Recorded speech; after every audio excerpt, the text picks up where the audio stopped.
बिस्मिल्लाहिर्रहमानिर्रहीम। अस्सलाम वालेकुम students, welcome to Ikraz maths corner. आज हम लोग क्लास फर्स्ट ईयर की चैप्टर 7 बाइनोमियल एक्सपेंशन को डिस्कस करेंगे। बाइनोमियल एक्सपेंशन क्या होती है, इसकी क्यों ज़रूरत पेश आई, ये हम लोग इस टॉपिक में डिस्कस करेंगे। बाइनोमियल मींस ऐसी एक्सप्रेशन जिसमें टू टर्म्स हों, उसकी एक्सपेंशन। तो अब आप लोगों के पास फॉर एग्जांपल इसके फार्मूले में जाने से पहले आप लोगों को ये वाली टर्म्स का पता होना चाहिए। ए प्लस बी, अब उसने कहा बाइनोमियल ना, तो टू टर्म्स वाली मैंने दी हैं। A plus B whole power zero का क्या मतलब है कि हमें ये मालूम है कि कोई नंबर हो, कोई एक्सप्रेशन हो, कोई वेरिएबल हो, कुछ भी हो, तो उसकी पावर अगर ज़ीरो हो तो वो वन के इक्वल होती है। तो ये पूरी टर्म जो है, एक्सप्रेशन जो है, वो किसके इक्वल हो जाएगी? वन के इक्वल हो जाएगी। A plus B whole power one है, तो हमें पता है किसी भी नंबर, किसी वेरिएबल, किसी कोफिशिएंट, कोई भी वेरिएबल आ जाए तो उसकी पावर जो होती है वो वन होती है। तो आप लोगों के पास यहाँ पर वन लिखो ना लिखो फ़र्क नहीं पड़ता, तो आपके पास क्या आ जाएगी? A plus B. अब आपको ये भी मालूम है कि A plus B whole square का formula A square plus two A B plus B square होता है। और आपको ये भी मालूम है A plus B whole power three मतलब A plus B whole power cube का जो फार्मूला होता है वो क्या होता है? A cube plus three A square B plus three A B square plus B cube. ये आपके पास जो है वो फार्मूला होता है। अब इतना तो आप लोग ओपन कर सकते हो। फिर A plus B whole power four हो तो उसको ये है कि हम लोग इस तरीके से ओपन भी कर ही लेंगे। A plus B whole power two हो और स्क्वायर स्क्वायर ओपन करके उन दोनों को आपस में मल्टीप्लाई करके तब आंसर लेके आए। फिर हायर पावर फाइव आ जाए, फिर भी उसको कुछ ना कुछ करके हम लोग मल्टीप्लाई कर ही लेंगे। बट जैसे जैसे हायर पावर आ रही है वो आप लोग सॉल्व नहीं कर सकते। उसको सॉल्व करने के लिए बाइनोमियल एक्सपेंशन की ज़रूरत पड़ी। उसके लिए आप लोगों ने क्या किया? फार्मूला यूज़ किया। फार्मूला आप लोगों के पास जो भी है उसके अंदर जो है N0 N1 N2 NN जो यूज़ हो रहे हैं, ये आप लोगों ने 6 चैप्टर परमुटेशन वाले जो चैप्टर है उसमें कम्बिनेशन में जो आप लोगों ने पढ़ा हुआ था NCR, उसकी रिप्रेजेंटेशन NR मतलब इस फॉर्म में भी होती है और ये भी होती है रिप्रेजेंटेशन। और इसका फार्मूला भी आप लोगों ने पढ़ा हुआ है, which is N factorial divided by R factorial into N minus R का होल फैक्टोरियल। ये इसका फार्मूला है। ठीक हो गया। अब NCR की बजाय NR रिप्रेजेंटेशन हम लोगों ने यहाँ पर यूज़ की हुई है। ठीक है, तो A plus B whole power N जो है वो किसके इक्वल है? N0 A power N। मतलब आप लोगों ने क्या करना है, जो A और B यूज़ हो रहा है उसमें A की पावर डिक्रीज़ होगी और B की पावर इंक्रीज़ होती जाएगी। वो इसके लिहाज से होगी। यहाँ पर जो वैल्यू होगी वो N में से ए में जो है पावर जो एन होगी उसमें से माइनस करेंगे, बी की पावर में लिखते जाएंगे। तो ए की पावर एन माइनस ज़ीरो तो एन ही होता है, बी की power zero N one, A की पावर एन माइनस वन, यहाँ वन था देखें तो वन आया, यहाँ पर भी one. N two A power N minus two B two and so on. आप लोग यहाँ पर अगली टर्म खुद बना सकते हो। N three A power N minus three B three, N four A power N minus four B four. और आपके पास लास्ट टर्म जो है वो N N A power N minus N और बी पावर एन। ये जो एक्सपेंशन है ये आप लोगों के पास बाइनोमियल एक्सपेंशन होती है। ठीक हो गया। इसमें ये जो N0 N1 N2 NN use हो रहे हैं इनको बाइनोमियल कोफिशेंट्स बोलते हैं। क्या बोलते हैं? बाइनोमियल कोफिशेंट्स बोलते हैं। ठीक हो गया। अब आप लोगों के पास बाइनोमियल जो कोफिशेंट्स है वो सॉल्व करके इसमें पुट करने का क्या तरीका है। अब तो जो सिंपल है वो तो हम लोग फाइंड कर लेंगे, सिंपल का तो कोई इशू नहीं है। अब आप लोगों को मैं एक ट्रिक भी बताऊंगी और मैं आप लोगों को फाइंड करने का तरीका भी बताऊं कि हाईएस्ट जो पावर्स आ जाती हैं उनके बाइनोमियल कोफिशेंट्स किस तरीके से फाइंड करेंगे। वो आप लोग याद रखना कि पास्कल ट्रायंगल हम लोग वहाँ यूज़ करते हैं। अब पास्कल ट्रायंगल आप लोगों के पास बनी कैसे है, ये आप लोगों ने ये जो फॉर्म यूज़ की है इसमें ये जो वन है ये आप लोग यहाँ पर वन लिखोगे। इनके वेरिएबल्स नहीं यूज़ करोगे बल्कि इनके जो है कोफिशेंट्स, ए की जो कोफिशेंट है वो क्या है? वन है, तो वो यहाँ पर वन। स्पेस ए के बी की कोफिशेंट क्या है? वो भी वन।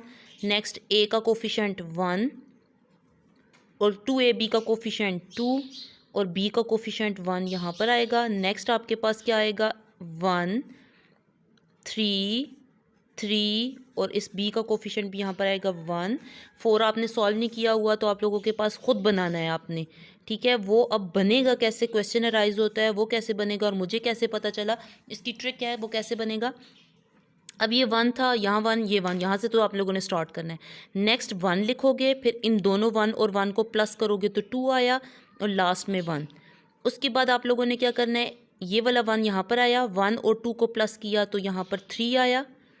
2 और 1 को प्लस किया तो फिर 3 आया और ये 1 साथ में। फिर नेक्स्ट 1 एज इट इज़ रहेगा, 1 और 3 को प्लस किया तो 4, 3 और 3 को प्लस किया तो 6, 3 और 1 को प्लस किया तो 4 और साथ में 1। नेक्स्ट फिर 1 आएगा, 1 और 4 को प्लस किया तो 5, 4 और 6 को प्लस किया तो 10, 6 और प्लस 4 किया तो 10, 4 और 1 को प्लस किया तो 5 और 1 आखिर में लास्ट में एज इट इज़ रहेगा।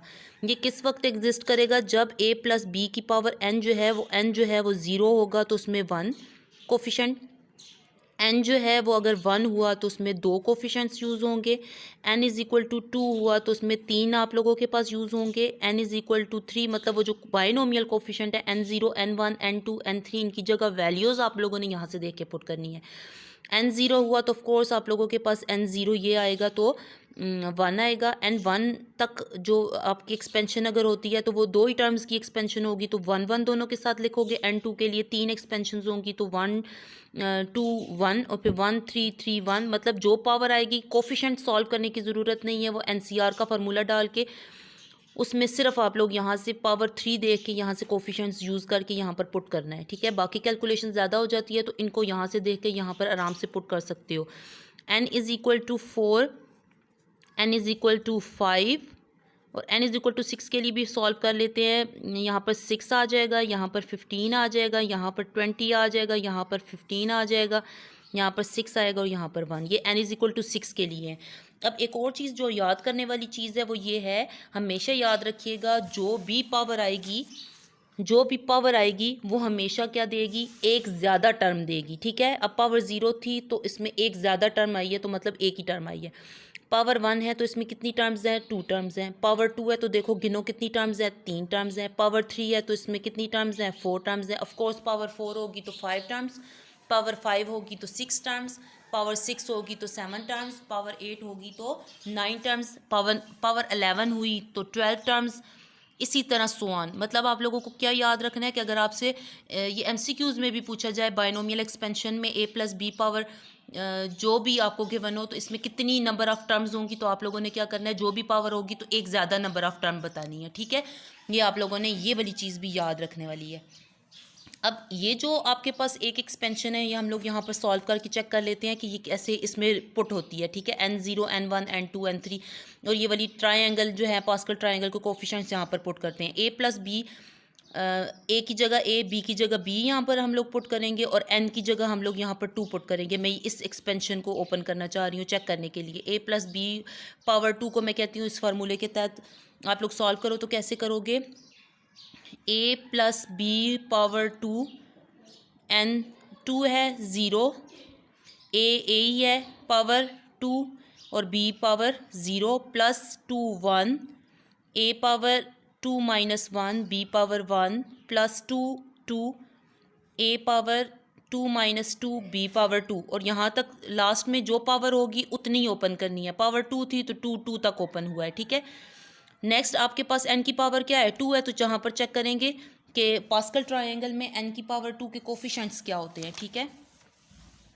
n की पावर 2 के कोफिशिएंट्स होते हैं 1 2 और 1, तो यहाँ पर हम लोग पुट करेंगे 1 2 1, 2 0 की जगह 1, 2 1 की जगह 2 और 2 2 की जगह आप लोग क्या पुट करोगे? 1 पुट करोगे। अब a स्क्वायर यहाँ पर क्या आएगा? a b यहाँ पर क्या आएगा? a पावर 0 1 की इक्वल होता है b स्क्वायर, तो और से देखो तो a square plus 2ab plus b square ये आप लोगों के पास ओपन होके ये आया।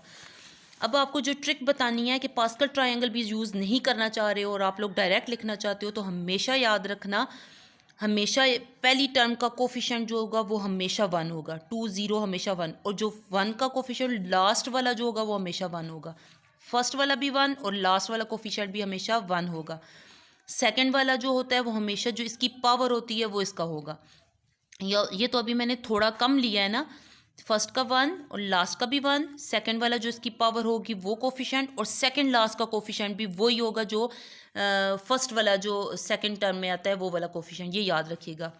पहला 1, लास्ट वाला 1, सेकंड वाला जो इसकी पावर होगी वो आएगी और सेकंड लास्ट वाला भी वही आएगा। जो थर्ड वाला हमेशा फाइंड होता है और थर्ड लास्ट वही आंसर आएगा जो थर्ड में आपने फाइंड करके लिखा होगा, याद रखिएगा। ये इसकी ट्रिक है सॉल्व करने की। और जो बहुत हाईएस्ट पावर आ जाती हैं उनके लिए पास्कल ट्रायंगल से आप लोग फाइंड कर सकते हो कोफिशिएंट्स। नेक्स्ट आप लोगों के पास जनरल टर्म फार्मूला आता है। जनरल टर्म फार्मूला कि जब आप लोगों को कोई टर्म फाइंड करने का बाइनोमियल एक्सपेंशन में कहे कि टर्म फाइंड करो, तो टर्म फाइंड करने का फार्मूला होता है T R plus one is equal to N R. आपके पास N R A power N minus R B power R, ये जनरल टर्म फार्मूला है। जब आप लोगों को बोला जाए कि find the six term of the following, find the independent of X, इस टाइप के question, find the coefficient of X power 23, तो आप लोगों ने जनरल टर्म फार्मूला, मतलब टर्म का जिक्र आया तो आप लोगों ने general term formula must use करना है, ठीक है। और आप लोगों के पास बाइनोमियल एक्सपेंशन एग्जिस्ट किस वक्त करती है? बाइनोमियल एक्सपेंशन में जो a plus B power n लिखा होता है, ये वाला, इसमें n हमेशा नॉन नेगेटिव, ये भी याद रखिएगा आप हमेशा, ठीक है। आपने जो सबसे पहले पावर को ही देखना है, वो नॉन नेगेटिव, नॉन नेगेटिव मतलब उसकी पावर 0 1 2 3 पॉजिटिव नंबर साथ में 0 भी आए, इस तरह की आए, तो वहाँ पर बाइनोमियल एक्सपेंशन यूज़ होती है। और ए और बी कोई भी रियल नंबर्स होते हैं, ये याद रखिएगा, ओके। ये आप लोगों को जो स्टार्ट में मैंने करवाया उसमें इसकी डेफिनेशन लिखी हुई है। पास्कल ट्रायंगल हम लोग डिस्कस कर चुके हैं। अभी मिडिल टर्म कैसे फाइंड करते हैं कि आपके पास एक्सपेंशन गिवन हो a plus B power n कुछ भी, उसमें सबसे पहले आप लोगों ने पावर को देखना है। अगर पावर आपको इवन नंबर नज़र आ रही है, तो मैंने अभी आपको मेंशन किया कि हमेशा एक टर्म ज़्यादा आती है, तो नंबर ऑफ़ टर्म्स ऑड आएंगी। पावर फॉर एग्जांपल अगर आपके पास 4 आ रही है, तो आप जब एक्सपेंड करोगे तो उसकी पावर कितनी आएगी, उसकी टर्म्स कितनी आएंगी, 5 आएंगी। फॉर एग्जांपल 1 3 7 8 और यहाँ पर 0 लिख लेते हैं, ये आपके पास कोई टर्म्स आ गई हैं, ठीक है। अब नंबर ऑफ टर्म्स तो ऑड आएंगी, आपने मिडिल टर्म अगर फाइंड करना है, तो एक यहाँ से छोड़ो, एक यहाँ से छोड़ो, एक यहाँ से छोड़ो, एक यहाँ से छोड़ो, तो दरमियान में क्या बच गया, 7, तो ये मिडिल टर्म इसका आपके पास आंसर आएगा, ठीक है। तो इसका मतलब है कि अगर पावर इवन नंबर आए तो नंबर ऑफ टर्म्स जो है वो ऑड आती हैं, तो उसकी कितनी मिडिल टर्म आपको नजर आई, मैंने एक जनरल सी फार्मूला दे के आपको बताया, एक जनरल सी एग्जाम्पल दे के, एक ही मिडिल टर्म होती है। तो याद रखिएगा, पावर इवन हो तो नंबर ऑफ टर्म्स ऑड होती हैं, जिसके लिए सिर्फ और सिर्फ एक ही मिडिल टर्म होती है, उसको फाइंड करने का फार्मूला, क्योंकि ये तो सिंपल थी ना, सिंपल एक्सप्रेशंस की तो मिडिल टर्म हम लोग आसानी से फाइंड कर सकते हैं, पर जब आपको हाईएस्ट पावर्स दे दी जाती हैं तो उसकी मिडिल टर्म फाइंड करना मुश्किल होती है। उसके लिए फार्मूला होगा n+2 divided by 2th term, कि n की जगह जो भी वैल्यू यहाँ पर आती है, फॉर एग्जांपल आपके पास n4 है, मैं यहाँ 4 प्लस करती हूँ, 4 + 2 कितना आएगा, 6 डिवाइडेड बाई 2, 2 और इनको कैंसिल करो 3, तो थर्ड टर्म जो है वो मिडिल टर्म होगी। तो चेक करो 1 2 3, ये थर्ड टर्म है, third term is the middle term, जो मैंने अभी आपको एग्जांपल इवन 4 के लिए दी थी। फिर आपके पास अगर कहता है कि नंबर ऑफ टर्म्स जो हैं, अगर अब आपके पास n जो है वो ऑड आता है, number of terms of course एक ज़्यादा आएंगी, तो एक ज़्यादा आएंगी तो वो ऑड से इवन बन जाएगा, तो इवन नंबर ऑफ टर्म्स आएंगी, of course number of terms even आएंगी। तो आप लोगों के पास एक और इसकी एग्जांपल ले लेते हैं, यहाँ पर ही मैं एक और 1 लिख लेती हूँ। अब मैंने 1 2 3 4 5 6 ले लिया है, ठीक है।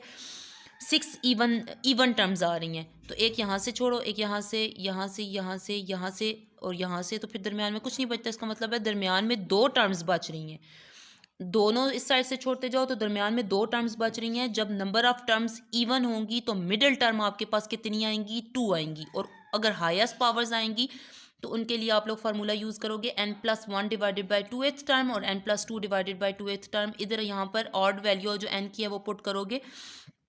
फॉर एग्जांपल इसमें जो है इसकी ऑड वैल्यू 5 पुट करती हूँ, 5 + 1 6 डिवाइडेड बाई 2, तो कैंसिल करोगे तो 3 आएगा।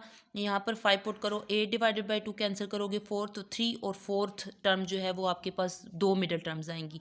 तो वो टर्म आप लोगों ने term by using general term formula, इससे आप लोग सॉल्व करोगे।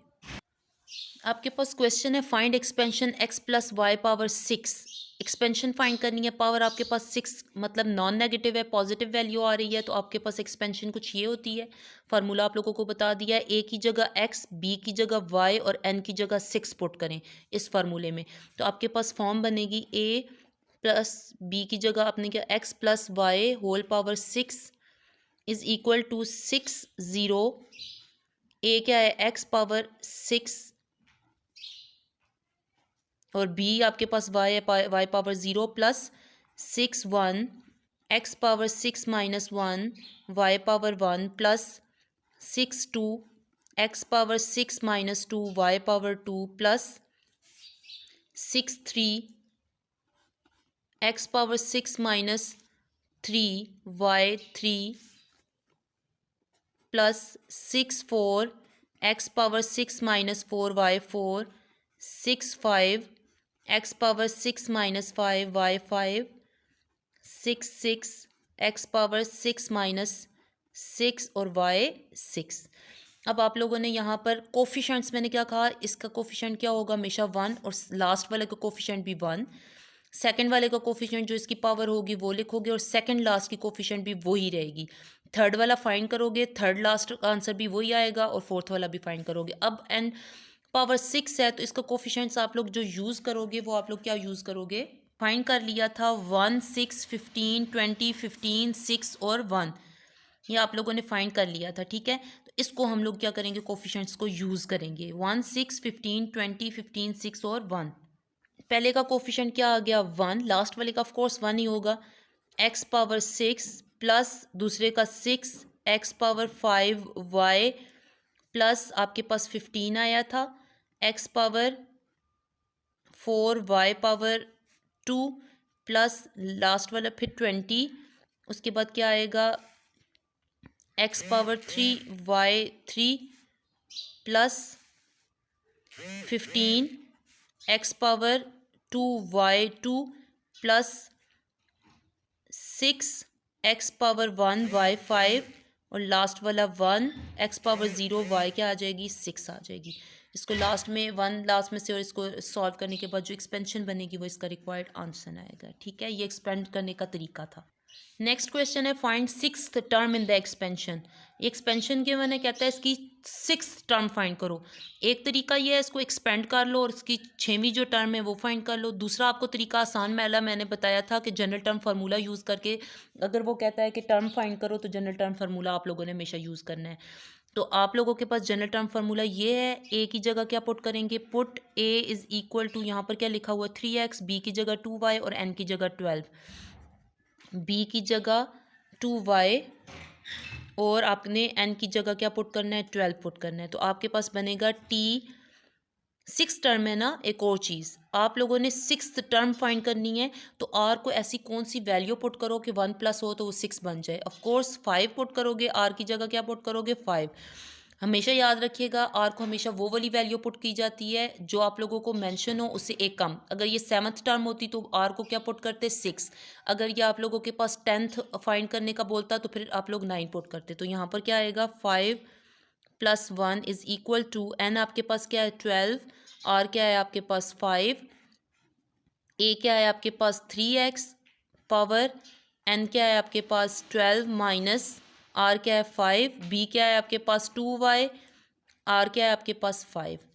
12 5 मतलब आप लोगों ने कहाँ से सॉल्व करना है 12 5 को, NCR वाला जो फार्मूला है 12 factorial divided by 5 factorial into 12 माइनस 5 का होल फैक्टोरियल। सॉल्व करने के बाद जो आंसर आएगा वो यहाँ पर आप लोगों ने पुट करना है, ठीक है। मैं यहाँ पर एज इट इज़ आपके लिए छोड़ रही हूँ। 12 माइनस 5 विच इज़ इक्वल टू 7, दोनों की पावर आएगी 2 पावर 5 वाई पावर 5। ये आप लोगों ने यहाँ पर उसको सॉल्व करना है और 3 पावर 7 को भी सॉल्व करना है, 2 पावर 5 को भी सॉल्व करना है और उन सब को आपस में मल्टीप्लाई करोगे तो ये रिक्वायर्ड आपके पास आंसर आएगा 6 टर्म, ठीक है। ये आप लोग क्या फाइंड कर रहे हो, 6 term. So the 6 term is आखिर में आप लोग लिखोगे उसकी सॉल्व करने के बाद जो आंसर आएगा। और जिसको फैक्टोरियल सॉल्व करने का तरीका नहीं आता वो मेरे चैनल पे फैक्टोरियल का एक पूरा टॉपिक मौजूद है, वहाँ से आप लोग फैक्टोरियल को देख सकते हो और सॉल्व करने का तरीका सीख के आप लोग यहाँ से सॉल्व कर सकते हो। Find the term independent of x का क्या मतलब है, कहते हैं find the term independent of x, किसकी, इसकी इंडिपेंडेंट ऑफ एक्स आप लोगों ने फाइंड करना है। इंडिपेंडेंट ऑफ एक्स का क्या मतलब है, ऐसी टर्म फाइंड करो जिसमें एक्स मौजूद ना हो, उसके ऊपर डिपेंड ना कर रहा हो, ठीक है।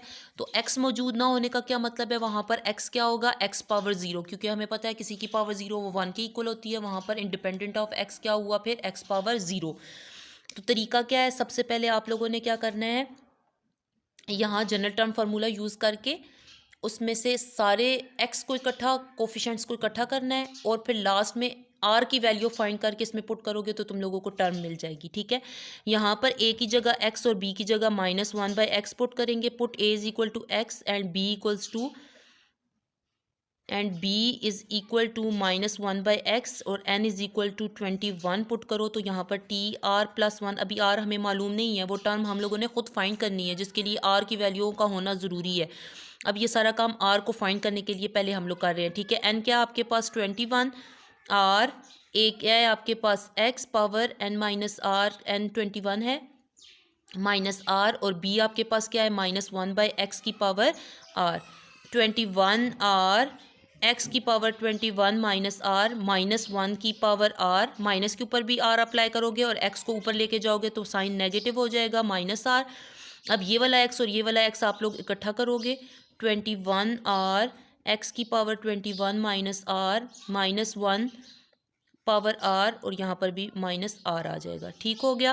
तो आपके पास क्या बनेगा 21 आर एक्स की पावर 21 -2 आर -1 की पावर आर। अब आप लोगों ने देखो इसमें आपके पास एक्स अकेला हो गया है और कोफिशेंट्स को अकेला कर दिया। लास्ट में जब आप लोग इंडिपेंडेंट ऑफ एक्स फाइंड करोगे उसके लिए क्या करोगे, to find independent of X, term independent of X that is X power 0, क्या करोगे X power 21 -2 R is equal to X power 0। अच्छा एक और चीज़ यहाँ पर आई थिंक स्क्वायर था, यहाँ पर स्क्वायर पुट करना था, क्वेश्चन में स्क्वायर था, ठीक हो गया। यहाँ पर 2 आर आ जाएगा, यहाँ पर 2 आर को माइनस और यहाँ पर 3 आर आएगा, यहाँ 3 आर के साथ आप लोगों के। अब आपके पास क्या होगा, अगर सेम बेसिस हों मतलब इक्वल बेसिस हों तो उनकी पावर भी इक्वल होती हैं। यहाँ से आप लोग आर की वैल्यू फाइंड करोगे तो आपके पास क्या आ जाएगा, आर इज़ इक्वल टू 7। अब ये जो आर की वैल्यू आई है इसको इक्वेशन नंबर 1 में पुट करोगे, पुट इन इक्वेशन नंबर 1। तो इक्वेशन नंबर 1 में पुट करने से आपके पास क्या आएगा 21 7 एक्स की पावर 21 माइनस 3 7 21 और -1 की पावर 7। 21 7 को दोनों को सॉल्व करोगे, सॉल्व करने के बाद जो आंसर आएगा वो आप लोग यहाँ पर लिखोगे एक्स पावर 0, और नेगेटिव साइन के साथ पावर जो है वो ऑड है तो फिर नेगेटिव साइन ही देगा, और -1 के साथ कोई भी नंबर मल्टीप्लाई वो नेगेटिव आएगा, और यहाँ पर ये फैक्टोरियल सॉल्व करने के बाद जो आंसर आएगा वो आएगा, और साथ में देखो एक्स पावर 0। तो आपके पास इंडिपेंडेंट ऑफ एक्स जो है वो आपके पास यहाँ पर जो सॉल्व करने के बाद आंसर आएगा वो लिखोगे, और साथ में टी है, टी के साथ आर की वैल्यू क्या आई थी 7 + 1 which is T 8। Eighth term जो है वो इंडिपेंडेंट ऑफ एक्स होगी। होप सो आप लोगों को बाइनोमियल एक्सपेंशन बहुत अच्छे से समझ आई होगी। इससे रिलेटेड क्वेश्चंस आप लोग जो है वो खुद प्रैक्टिस के तौर पे करें, आपको अच्छे से और समझ आएगी। लाइक और कमेंट करना ना भूलिएगा। अपना बहुत सा ख्याल रखिएगा। अल्लाह हाफिज़।